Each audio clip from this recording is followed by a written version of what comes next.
I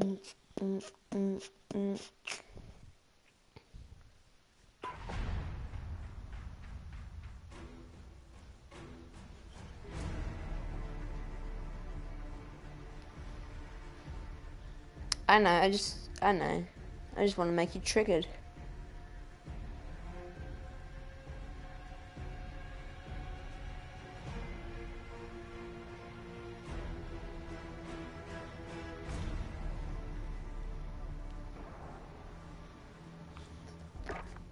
Can I start the freaking thing?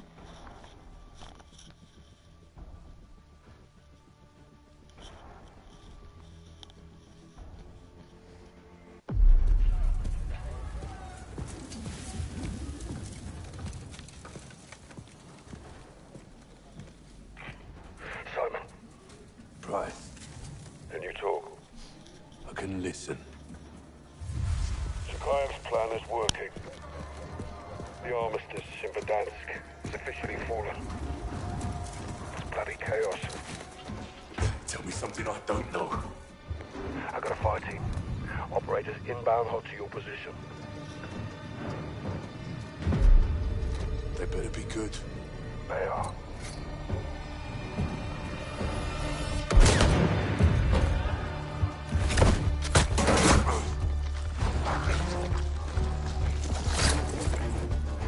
Echo 3-1, reporting for duty. Alex. Thought you were dead. Still standing. You ready for a gunfight? Let's get evil.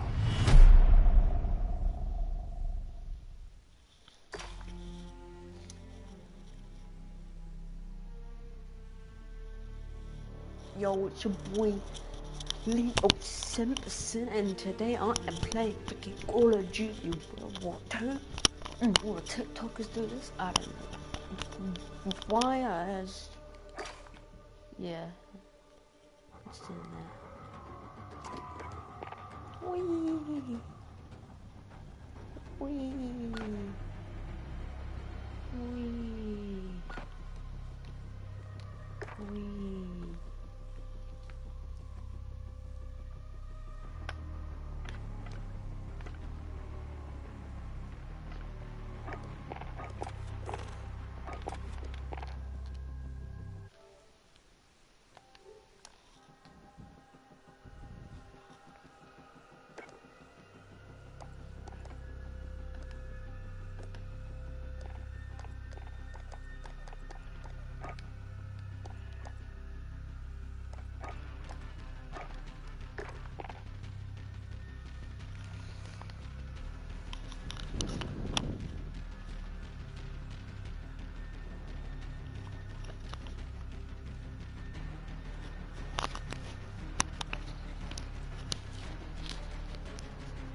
We're holding for deployment. Now's a good time to warm up.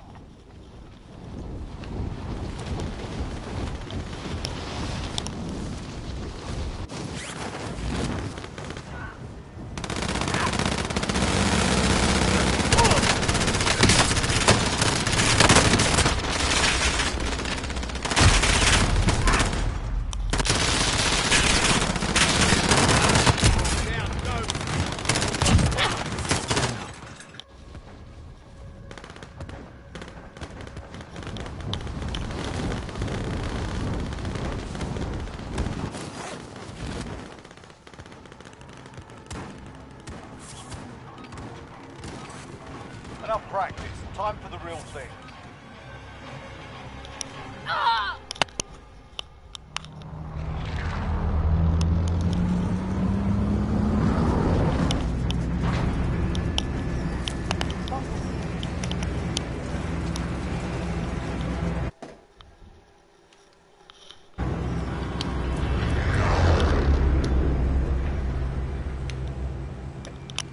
Battle Royale. Gas is closing on your position. Suggest you get moving.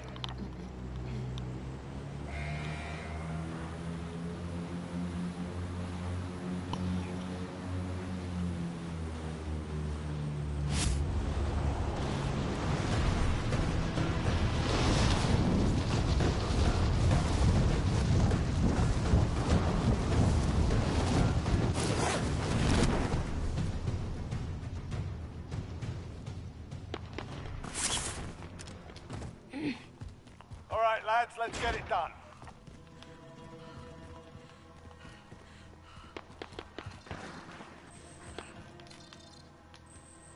Bounty target identified. Slot the bastard.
Survive, you earn your freedom.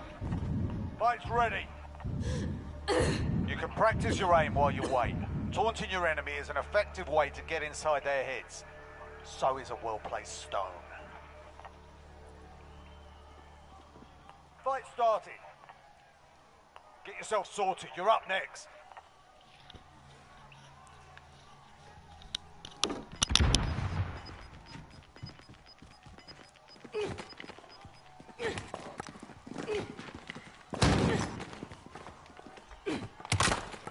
Win here and you return to the front line. You lose, your fight is over. Time to earn your freedom, soldier.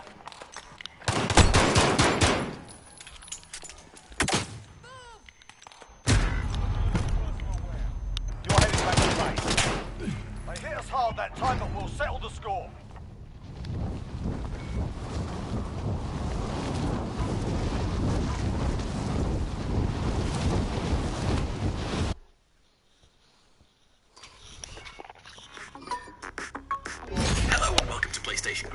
Warzone may only have been here a short time, but there are already numerous ways to gain the edge in battle, and hopefully bring home more Warzone victories. And as this game involves cross-play, it's important to gain any and every edge in battle we can, especially if you're a dirty casual like me, but you still want to be competitive.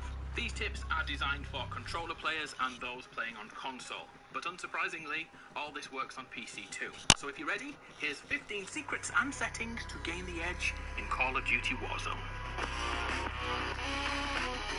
Let's start with controller tips and tricks. As a default setting, we must hold down square on PS4 and X on Xbox to pick up any weapon.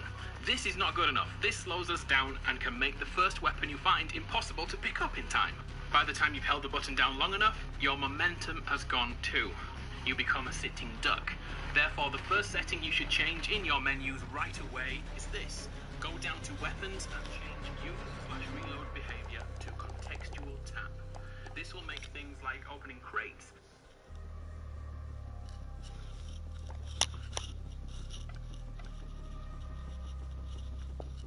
and picking up weapons and replacing weapons all a single button press. You will now loot quicker and be on the move more often. Oh, and this carries over to vehicles too. Get in them instantly. It's imperative when you're escaping the gas or another team's ambush. So do yourself and your team a favor and switch to contextual tap. Next, by default, our character is set to run after pressing on the left thumbstick. This is fine and all, but once again, the additional time it takes to press that down can be streamlined in your settings. So jump back into controller settings and down to movement, automatic sprint. Here we have three options. It's disabled by default. There's auto sprint, and the one I suggest is auto tactical sprint. Although the difference between tactical sprint and standard sprint is negligible at this early point. But definitely, auto run is a godsend, so please use it. Our next setting is film grain. Film grain is here to make the game look more cinematic, as if it was filmed on exactly that, real film for a cinema. This adds a filter over the image. It's automatically set quite low and does a great job of hiding the lack of textures in some areas when you're moving around the map. So by turning this off, your game will look a little less atmospheric and you'll notice things like anti-aliasing a little bit more. But what you lose in visual film-like aesthetic, you will make up in visibility. Buildings are easier to maneuver around, and spotting enemies at all distances is another step easier. The film grain is a form of post-processing, which actually causes a minute delay on your screen. So turn off all post-processing to gain the edge.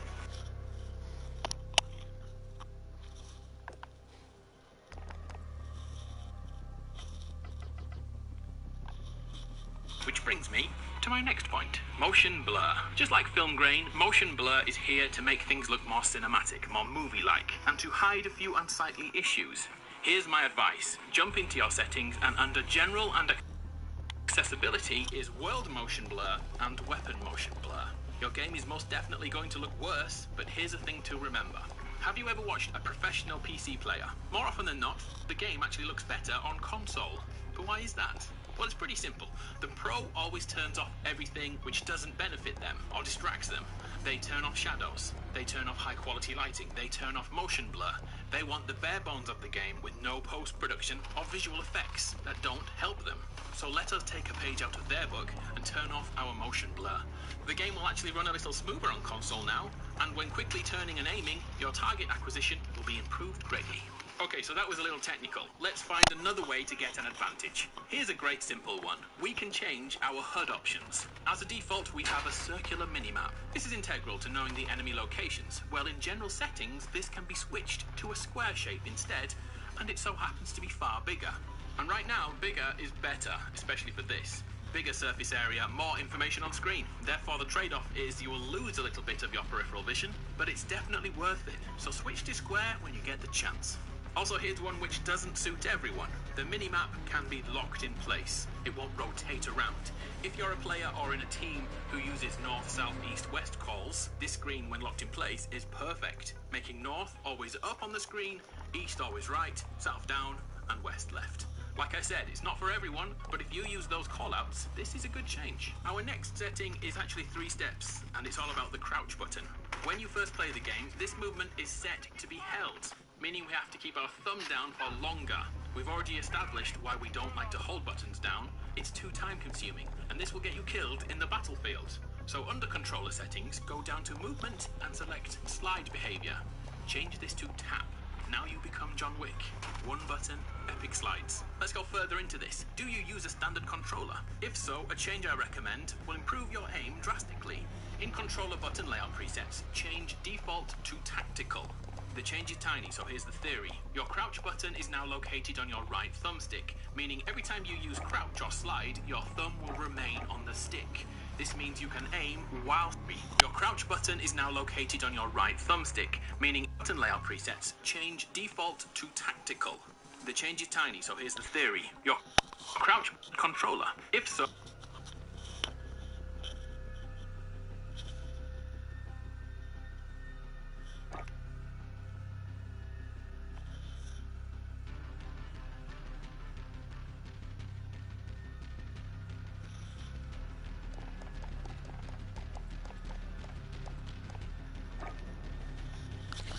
So, a change I recommend will improve your aim drastically. In controller button layout presets, change default to tactical.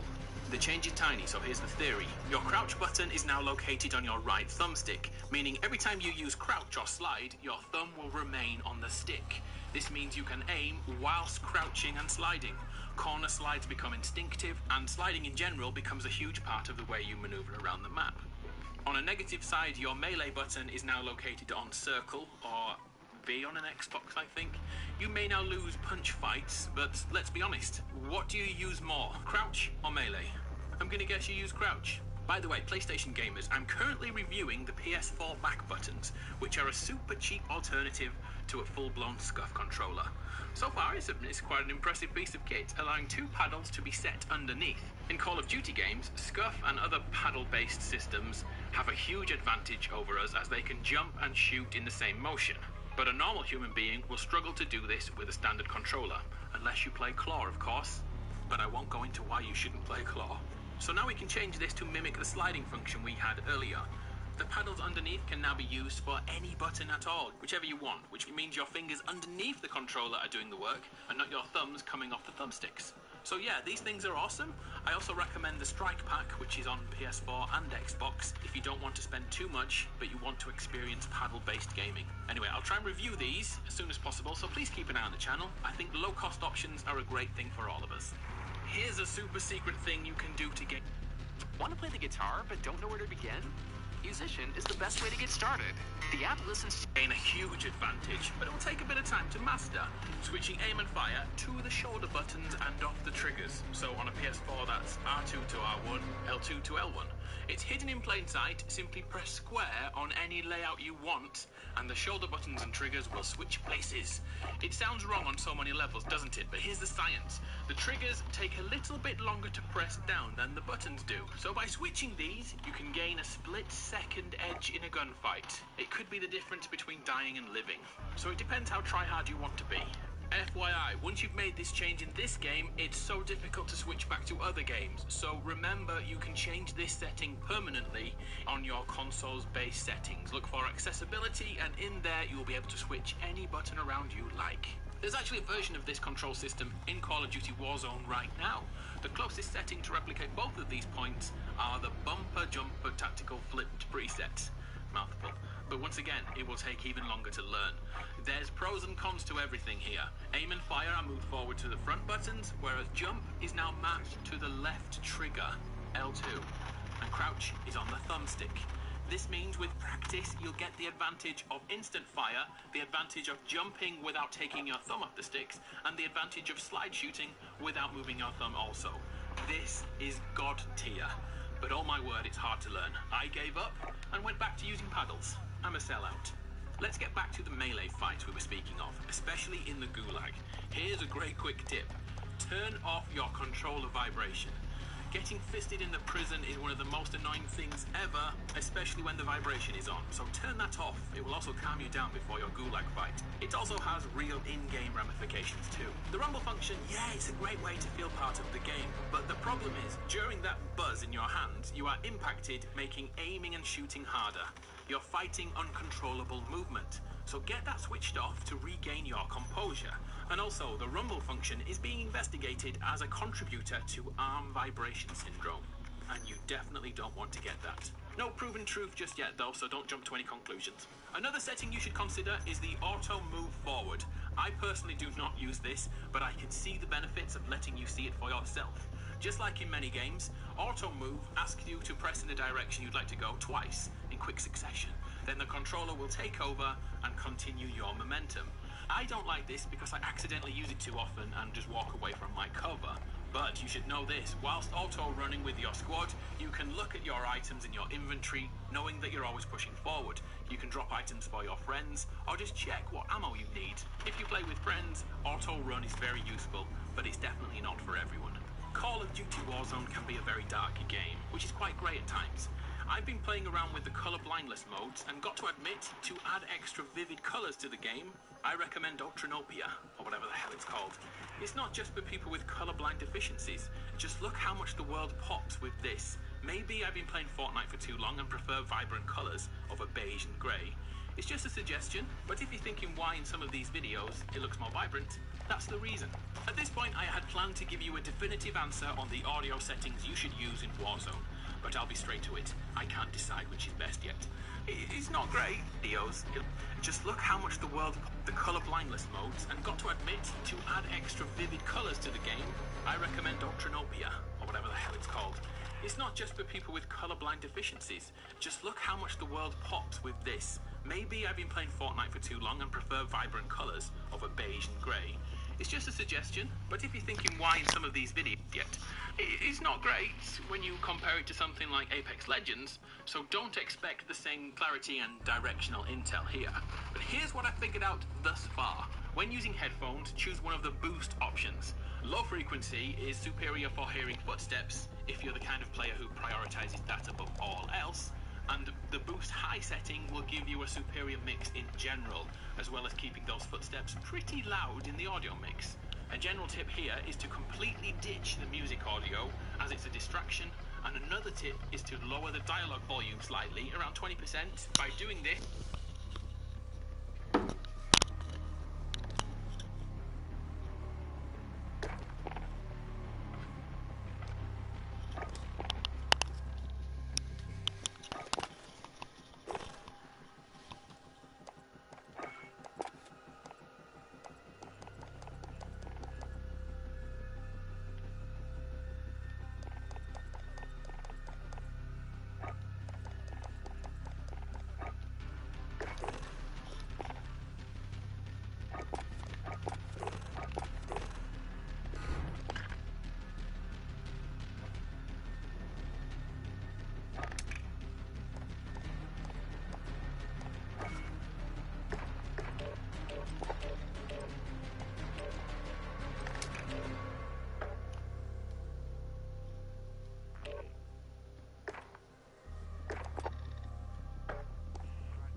get yourselves a proper warm-up. We'll be deploying soon.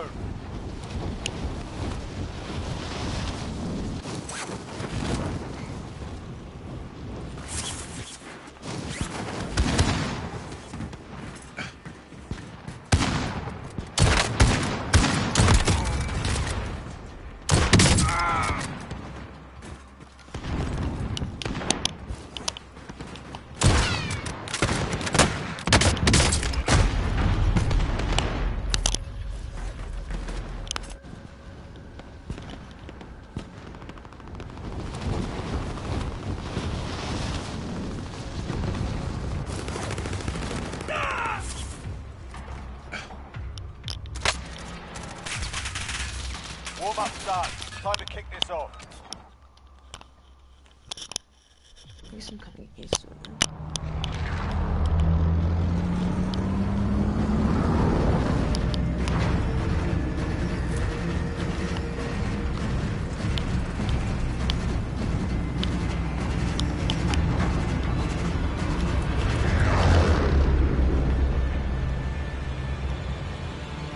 Battle Royale. Gas is closing on your position. Suggest you get moving.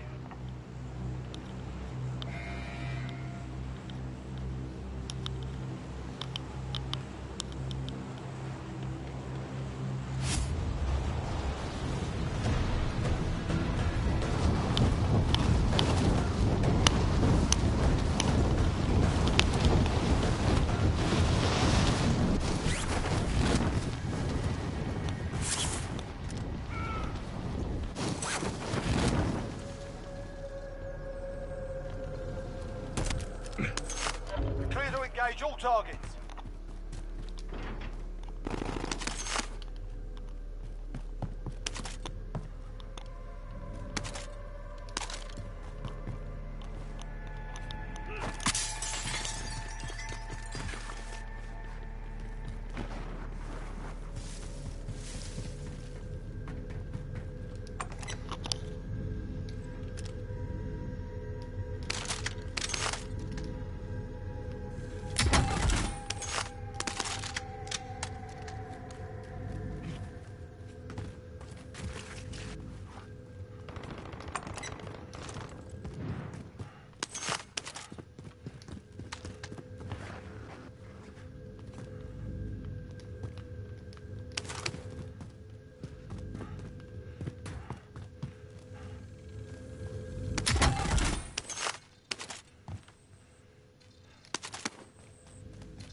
Located a supply box. Secure that position.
Objectives updated. Move to the next location.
Assault rifle here. Enemy UAV overhead.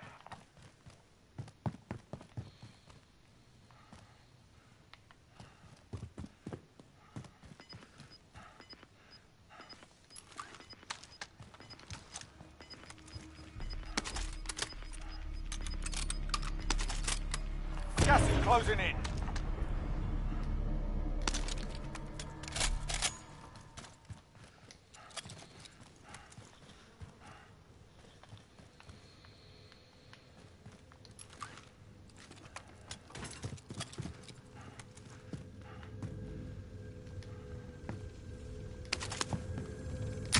Objectives updated. Move to the next location.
That time. Welcome to the Gulag. If you survive, you earn your freedom.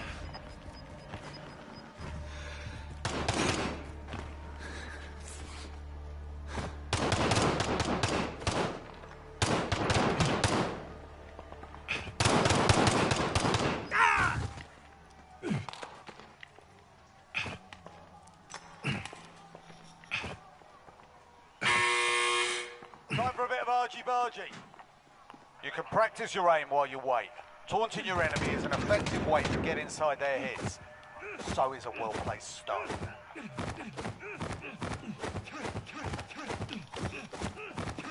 Fight started. You're up next, mate. Get ready. You win this fight and you return to the front line. But if you lose, you're done here. Sort them out or capture the objective. Yeah,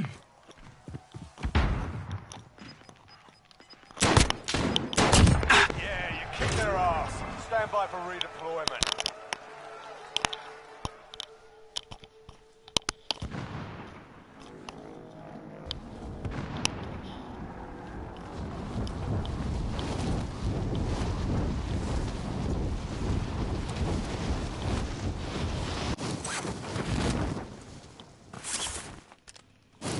Enemy personal radar in the air.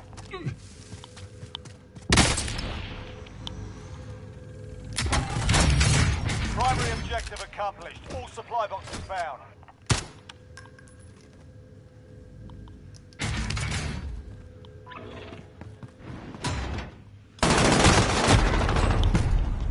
We lost that one, but we'll come back stronger next time. That's it. This game is weird.